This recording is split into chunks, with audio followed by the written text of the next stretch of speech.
N'hésitez pas à liker la vidéo si elle vous plaît et si vous êtes nouveau sur la chaîne, n'oubliez pas de vous abonner et d'activer la notification pour ne rater aucune de nos prochaines vidéos. On commence.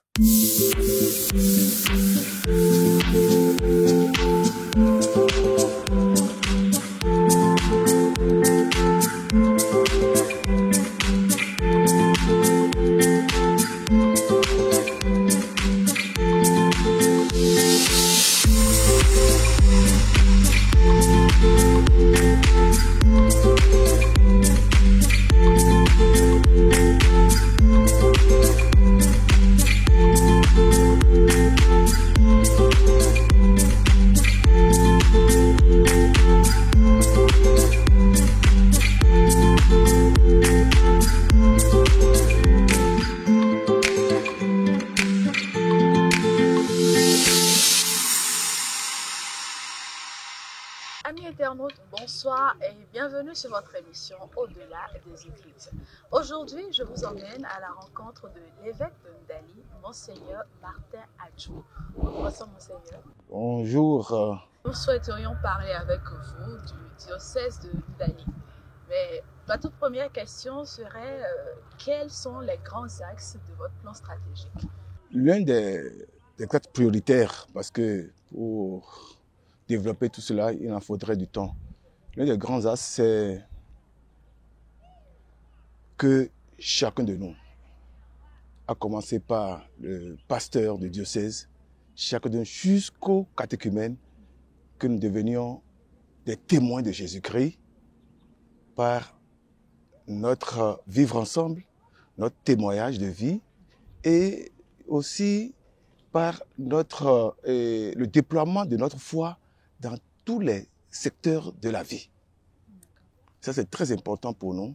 Et ceci a donné lieu à un plan stratégique qui se déploie sur plusieurs axes, axe économique, axe humain, axe social et j'en passe. D'accord. Et comme mise en action, la mise en application? Bon, alors, il y a eu plusieurs rencontres qui ont donné lieu à des commissions et même une commission de pilotage, laquelle commission est, je dirais, qui coiffe un peu toutes les activités de ce plan stratégique et c'est moi qui en suis le président. Monseigneur, nous sommes dans le diocèse de Ndali. On sait que la population de cette localité n'est pas économiquement très stable, très aisée. Quelles sont les actions menées par le diocèse au plan social? Disons que nous faisons la politique de nos moyens, mais avant tout, c'est que nous aussi, nous essayons d'abord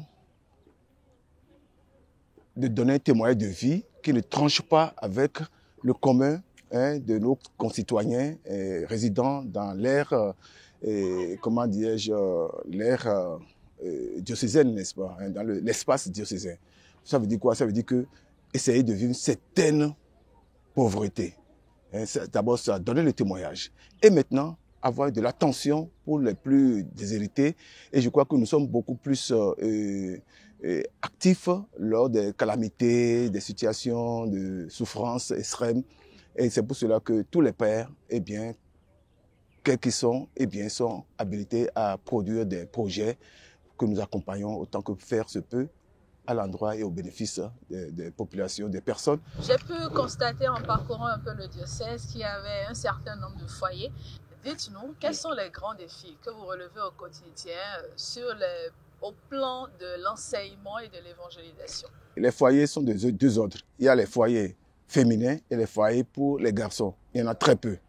Mais les foyers féminins ont été, je dirais, l'axe, enfin du moins la priorité du diocèse, en ce sens que nous sommes venus constater que le mariage précoce est devenu une habitude et qui, je dirais, empêche les jeunes filles de se réaliser et même de se construire socialement et même, je dirais, psychologiquement, physiologiquement, avant d'entrer, je dirais, de façon brutale en mariage. Alors donc, les foyers pour nous, c'est pour, je dirais, prolonger le temps de l'éducation, de la maturité également, hein, physique, psychologique, et j'en passe. Et voyez-vous, donc ces foyers-là eh bien, existent pour cette première raison.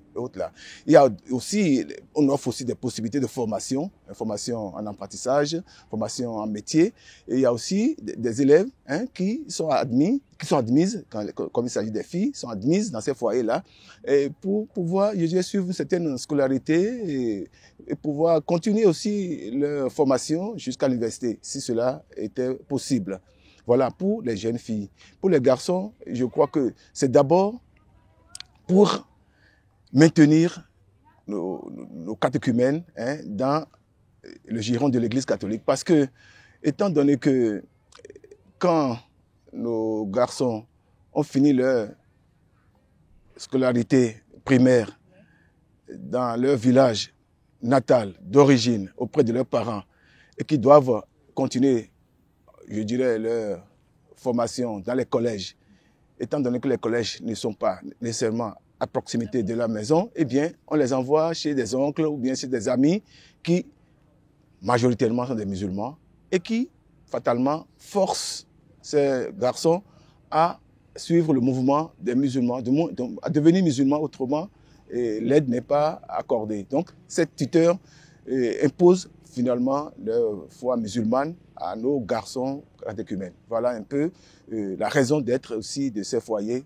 côté garçons. D'accord. Alors, parlons justement des rapports interreligieux. Quels sont vos rapports avec les responsables des autres religions du diocèse? Bon, disons que c'est un rapport de bonne intelligence, hein, parce que tout ce que nous faisons dans le social eh bien, est ouvert à tous. Et je crois que l'anecdote, c'est les forages et les puits.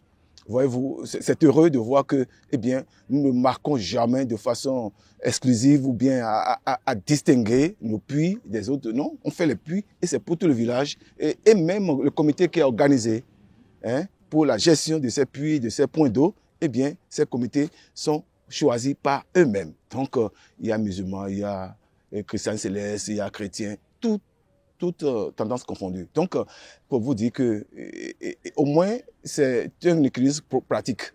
Il n'y a pas, je dirais, nous sommes des frères. Non, non, ça là, c'est des verbiages. Nous, c'est dans la pratique que nous manifestons cette proximité en tant que frères universels. Monseigneur, nous sommes actuellement au pèlerinage au sanctuaire marial Notre-Dame de la Paix de Bemberek. Quel est votre message à l'endroit des pèlerins et de tous les chrétiens qui vous suivent? Ah oui, ce pèlerinage 2021 qui arrive au cœur du carême est pour moi, je dirais, un message en soi. Pour dire que eh bien, le pèlerinage, c'est d'abord un acte pénitentiel et qui arrive dans un temps pénitentiel, de combat spirituel. Je souhaiterais vivement que chaque pèlerin, en venant ou en voyageant par l'esprit, parce que tout le monde n'a pas les moyens pour effectuer ce voyage, eh bien, sache que il n'y a pas d'effort fourni pour se rapprocher de Dieu qui n'ait en retour une récompense de la part du Seigneur. Et donc, il faut multiplier ces occasions de faire plaisir à Dieu et de se dire, nous sommes ses enfants, nous voulons rapprocher de vous. Et pour multiplier ces actions-là, non seulement dans le cadre d'un pèlerinage, mais toute autre action vraiment de rapprochement du Seigneur. Et rapprochement du Seigneur, eh bien, nous inviterait aussi à réfléchir sur notre propre vie. Voyez-vous, il faut ressembler à notre Père. Soyez parfaits comme votre Père céleste est parfait. Voilà. Alors, Monseigneur, une dernière question pour terminer. Nous entrons de plein pied dans la période électorale. Quel est votre conseil à l'endroit de tous les chrétiens, de toute la population de France? Je crois qu'on a suffisamment exprimé notre désir et notre souhait de paix, de dialogue, en tant que conférence épiscopale.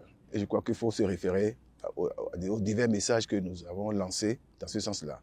Et pour ma part, moi, je rédite encore, je réitère encore cet appel à la paix. Et les masses médias allument tous les feux, et les feux sont au rouge, et qui augmentent un peu l'adrénaline dans les cœurs, et même l'angoisse. Je crois que je souhaite vivement que les acteurs politiques majeurs défient tous ceux qui nous font peur et leur disent, eh bien, le Bénin va survivre même après les élections et que la paix va régner et va prévaloir. Et que même la fraternité va prévaloir. Je crois qu'on peut défier également le diable de la violence et des paroles assassines. Vraiment, si on peut, je pense sur soi, un peu d'humilité. Voilà. Le dialogue part, je dirais, d'un instinct d'humilité, d'un réflexe d'humilité. Et nous sommes tous habités de la grâce, d'humilité, de reconnaissance de nos limites et reconnaissance de l'autre d'abord, reconnaissance aussi des limites de nos points de vue. Donc, le dialogue peut s'instaurer si nous en avons la volonté. C'est une question de volonté. Mais nous avons pris notre part de responsabilité, c'est-à-dire la prière. Il y aura la prière, il y aura le chemin de croix, il y a des jeûnes, il y aura beaucoup d'actes pénitentiels que nous allons déployer pour accompagner cette période qui semble être vraiment, je dirais, dans le rouge. Alors, Monseigneur, quel sera votre mot de fin? Mon mot de fin, c'est que je suis heureux d'être prêtre. Et ça, je le dis et je le redis. Et j'ajoute tout de suite, je suis encore plus heureux d'être chrétien. Catholique. D'accord. Alors, avant de vous laisser partir, une bénédiction pour mes internautes et moi. Et mes chers amis, sachez une chose, notre Dieu n'est pas absent, loin de là. Sachez une chose, notre Dieu n'est pas sourd à vos cris. Sachez une chose, notre Dieu, il nous aime. Il est un Père. Le Seigneur Jésus-Christ l'a dit dans tous les sens et l'a déployé et l'a même manifesté. Je crois plus à sa parole qu'à toute autre chose qui pourrait nous porter au découragement. Et donc, que cette confiance et cet abandon vous animent. Et c'est avec cet appel que je vous donne ma bénédiction pour que le Seigneur, je dirais, inscrive en vous cette grâce de la confiance. Et vous allez voir, plus on fait confiance en Dieu, plus Dieu se déploie et se met à la hauteur de la confiance que nous lui aurons faite. Eh bien, je vous donne la bénédiction au nom du Père et du Fils et du Saint-Esprit. Amen. Alors, amis internautes, ce sera tout pour ce numéro spécial de votre émission Au-delà des Églises. Comme vous l'aviez compris, nous étions avec l'évêque du diocèse de Ndali, Monseigneur Martin Adjou. Je remercie le Père Abraham Padonou, directeur de la communication du diocèse, pour son aide. Merci également au Père Stanislas Amoussou, directeur de l'audiovisuel service de l'archidiocèse de Cotonou. Merci à toute son équipe technique et merci également à vous qui avez pris le rendez-vous. N'oubliez pas de vous connecter le jeudi prochain à 16h pour d'autres nouveautés dans le diocèse de Ndali. Quant à moi, je vous dis merci et à jeudi prochain.